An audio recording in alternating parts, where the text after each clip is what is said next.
미국 의회에서 지난해 주목받았던 한반도 관련 안건들이 올해 들어서는 대부분 별다른 관심을 받지 못한 채 답보 상태에 머물러 있습니다.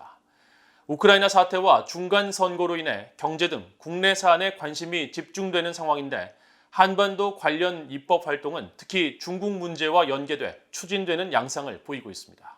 이조은 기자가 보도합니다.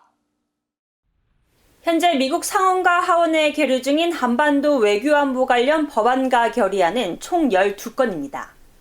이 중 상원의 미북 이산가족 상봉 법안과 오토원비어 북한 검열 감시 대응 법안, 그리고 하원의 한반도 평화 법안은 지난해 말까지만 해도 처리에 진전 조짐이 있었지만 올해 들어선 별다른 주목을 받지 못하고 있습니다.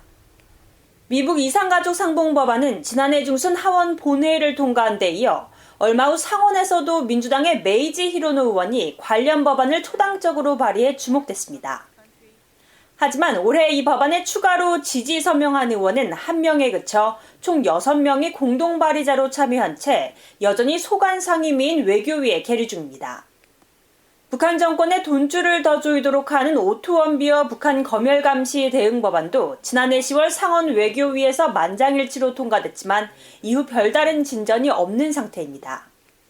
다만 상원의 미북 이산가족 상봉 법안과 원비어 북한 검열 감시 대응 법안은 의회 내 당파적 의견이 없는 내용을 담고 있어 비관적으로 볼 필요가 없다는 견해도 나옵니다. 반면 한반도 평화정착 노력을 강조하는 내용을 담은 하원의 한반도 평화 법안은 올해 들어 의회 내 관심이 크게 떨어진 데다가 지지의원이 상대적으로 여전히 낮고 의회 내 당파적 이견까지 커 통과 가능성이 희박하다는 견해가 많습니다. 이 법안을 대표 발의한 민주당의 브래드 셔먼 의원은 지난 1월 VOA 인터뷰에서 이 법안을 2월 외교위 심의안건으로 올리도록 노력할 것이라고 밝혔지만 이후 그레고리 믹스 외교위원장이 종전선언에 신중한 입장을 밝히면서 관련 법안 심의에도 전혀 진전이 없는 상황입니다. 의회 관계자들은 러시아의 우크라이나 침공과 올 11월 중간선거를 앞두고 경제 등 국내 사안에 미국 유권자들의 관심이 집중되면서 한반도 관련 안건들이 덜 주목받는 것으로 풀이하고 있습니다. 이런 가운데 최근 들어서 미국 의회 내 한반도 외교안보 관련 입법 활동은 주로 중국 문제와 관련된 법안과 연계돼 추진되는 양상을 보이고 있습니다.